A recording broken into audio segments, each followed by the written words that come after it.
Hi everyone, it's Sam, NFTstatistics, and this is your Proof Daily NFT Countdown. It's getting cold in Colorado, not gonna lie, I got my hoodie punk hoodie on, but a lot to talk about today. Friend-Tech data on the up and up in terms of most stats, a couple signs that it's slowing down a touch, but still very strong numbers there. Going to talk about Nouns with the fork ending, the ApeCoin DAO proposal, a little bit more from Jack Butcher. Let's get right into it, starting off with a quick market overview. Volumes were down a fair bit in the ETH ecosystem, and I've been saying for a little while that this is not the good kind of volume. What this chart here looks at is the percentage of trades at 0.2 ETH or higher where the sellers are dumping into bids on Blur. And what you're seeing is that it's up to about 74% over the past 7 days. That's the highest this ratio has been basically at any other time other than the elementals drop, which you can see kind of right here where that other peak was. So even when we're getting volume, it's not really the kind of volume you like to see, and that's reflected in the prices. Large cap index was down a touch again, had a little bit of strength in Milady, a little bit of a bounce back from what's been a very weak couple of days, but then a lot of weakness in captains, not a lot, but 3% of weakness in captains, as well as Bored Ape Yacht Club. Mid cap index basically flat, a little bit of a bounce back in Nakamigos. I wanted to dig into Friend-Tech data just because Friend-Tech is where all the action is, and this chart shows that better than anything else. Yesterday, we had almost like 80% more volume on Friend-Tech NFT and on Friend-Tech keys than we did on the entire ETH NFT ecosystem put together. That's the biggest premium that we have seen for that ratio. If you look at unique buyers, and you can see here, buyers almost 2x the number of buyers of Friend-Tech keys versus ETH NFTs. The other thing here is when you see charts of buyers of Friend-Tech keys, they also include people who sign up and buy their own key for free. I excluded that here. So if you added that, there's another 7,000 buyers, but I think that's worth excluding because it is free. It's just anyone who signs up. But even excluding that, people who actually paid for keys, you had 13,000 compared to about 6,900 people who bought NFTs. If you want to be a little bit more skeptical of kind of how these trends are moving, I think this chart tells you a slightly less positive picture. What this looks at is sell volume versus buy volume. Now remember, with Friend-Tech, it's not a buyer and a seller interacting. It is a bonding curve where every purchase, there's a set price based on how many keys are outstanding. So every sale is either a buy or a sell. And what you can see here is the number of cells, or the volume of cells, was the highest that it has ever been. That is this blue number here, 6,000 ETH of cells. There were still more buys than sells, and you're going to see as time goes on, and there's higher TVL and more ETH locked up on this platform, the ETH volume of cells will continue to get higher, one would think. But still, you had the sells kind of as much as buys. That tends not to be. It tends to, in the past, there's almost always been more buys than sells, and a lot of sells as well. So that's a little bit of a negative look at the data. And then also, this is TVL, the total amount of ETH that is locked on the platform. And you can see that it's kind of flanned off a little bit. But again, I wouldn't say any of these are bearish signals, just show that a little bit of that crazy momentum we had over the past couple of days has died down a little bit. In terms of art projects, kind of an interesting table here. You had 4 projects that did 10 ETH of volume or more, but only 8 that did more than 1 ETH of volume. So not the busiest day, I'd say, when it comes to generative art projects, but let's look at what sales did happen. There were 2 sales at 27.5 for ringers. Here's one of them. Ringers have been selling for 30 ETH or more, so this is certainly on the low end. I really thought this was a very nice aesthetic squiggle. This sold for 10.5, very cool, slinky. And then I just think that shape is very, very nice. In the bottom right, you have a Memories of Chi Lin. We sold for 3.2 ETH, and then also 3.2 ETH for a Distance up there by William Upon. The floor price of Distance, recently minted at 2 ETH. The floor price is now down to 2.3. The bids are below 2, so that one has fallen back a little bit after a very strong start. Second thing to talk about, I just thought this was an interesting story where check holders were dropped PFPs. And why do I think it's there? What's the story basically? Here's Jaleel, who works with Jack Butcher, saying that last night they dropped checks PFPs to all their respective owners. And here's a little bit more detail about it. They said they made it mirrored 721. The goal here was for it to kind of be soulbound. What soulbound means is that the NFT sits in your wallet. You can never sell it. This is sort of that. You can never sell it, but if you sell the NFT, you will lose the PFP. If you sell the checks, you will lose the PFP, and it will go into the wallet of the person who got the NFT. So the checks, so these PFPs just follow their respective checks from any wallet to any wallet.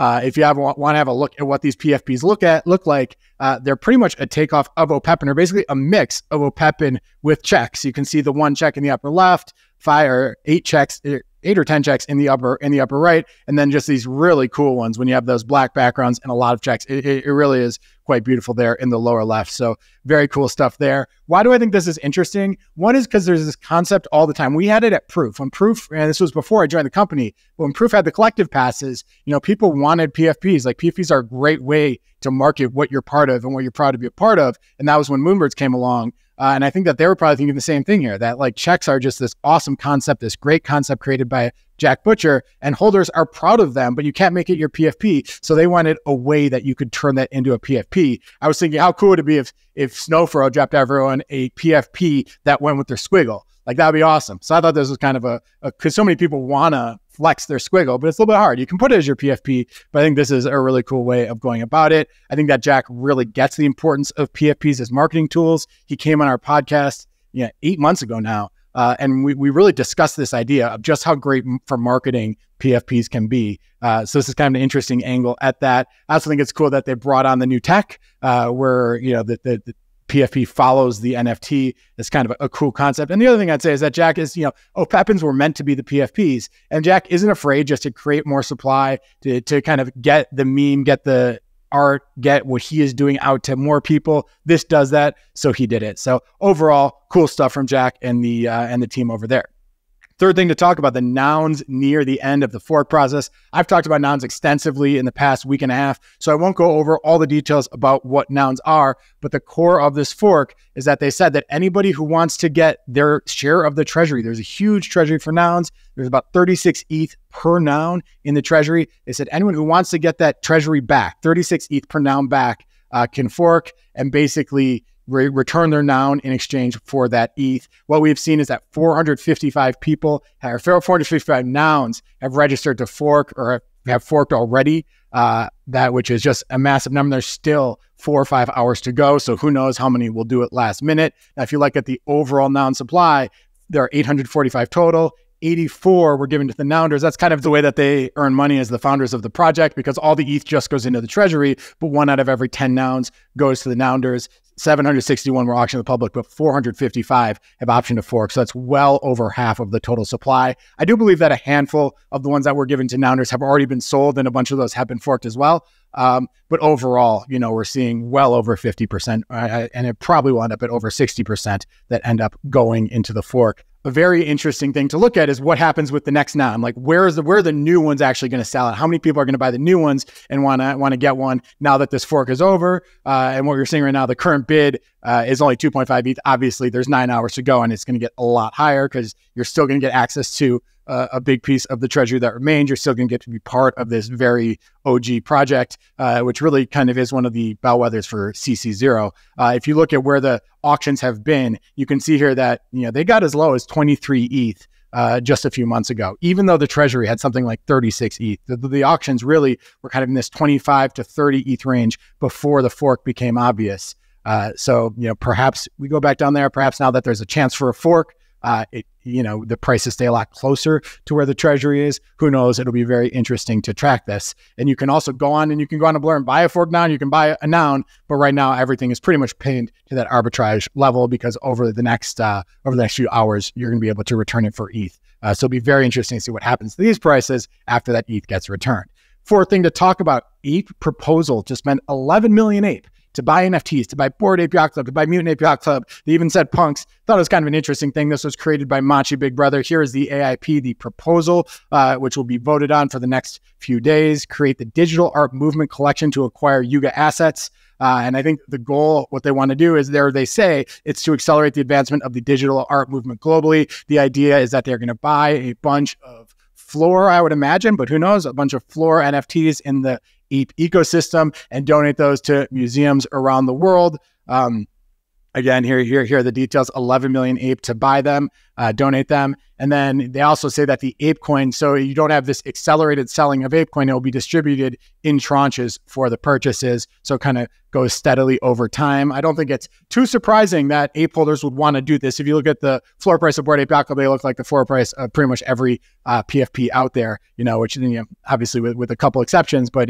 overall, just everything has been quite weak. The Bored Ape PFPs are down something like 70% since May of last year. So trying to find ways to buy them up, trying to find ways to spread the overall image of them and get them into more museums. Kind of an interesting concept, but clearly, for people who are long and who have lost a fair bit of money, this also makes sense. And it kind of brings to light this idea of how much is ApeCoin in service of Bored Ape Yacht Club? ApeCoin is a totally separate entity, has different set of investors, different set of holders, and how much are those meant to work in conjunction versus separately? Be interesting to see. When you do the math, this amount could buy something like 240 apes off the floor. Obviously, prices would go higher if this happens, one would think, and some of the ETH will go towards mutants and other NFTs. At first, I thought, well, that's not even that many. But if you actually look at the total number of Bored Apes that are dumped into bids on Blur every single month, it was only 210 in August, 292 in July, and 380 in June. So that was a bad month. That was kind of when the Azuki fallout happened and a lot of other NFTs fell.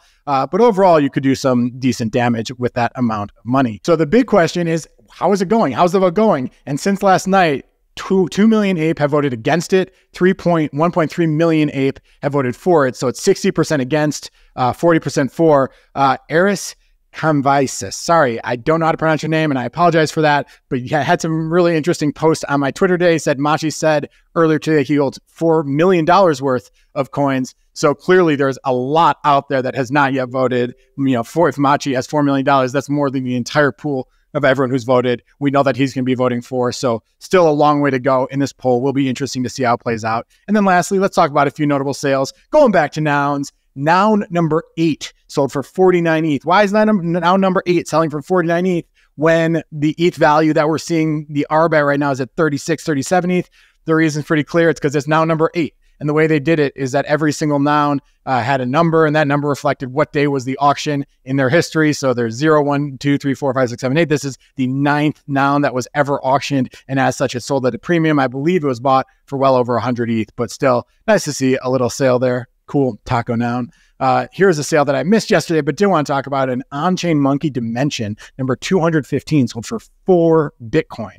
65 ETH. Remember, the dimensions are the project that OnChainMonkey did to create something very unique and luxury on Bitcoin as an ordinal. A sale for 4 Bitcoin, 65 ETH is just absolutely massive in this market. I believe it's the absolute highest that has actually ever happened for dimensions. If you look at some of the other sales, another sale happened yesterday at 0.3 Bitcoin, and then there was another one earlier, I believe earlier in the month, for 0.6 Bitcoin. So this was clearly a grail. The laser eyes, I think, is what made it so unique. So congrats to the buyer and the seller there. And then lastly, one of one I wanted to talk about, this piece called Digital Dreamscape by MojokoWorld, sold for 2.5 ETH. Pretty cool image. Let's see the description for how they talk about it. An abstract hallucination, repetitive dreams colliding into digital dreamscape. The overreliance of technology invades our circadian rhythm and pollutes our only safe space, our dreams. Purchase of this artwork unlocks physical 2.5D meta canvas produced by Gash 2.0. So very cool image. And I kind of like that idea of how much, just tech is even with us when we're sleeping. And I think that's what they're trying to express here. This artist has a handful of sales, a handful of pieces on Super Rare, but this is the only one that has sold. So other cool stuff from the artist as well. That's all from me today. I hope you enjoyed the show. If you did, give us a like. Tell us what you think in the comments. I did get a fair bit of comments yesterday, so I really appreciate that. Just on what you want more from the show, what you're thinking. Subscribe to the channel, and then we'll be back on Monday and just about every weekday with another show. Have a great weekend.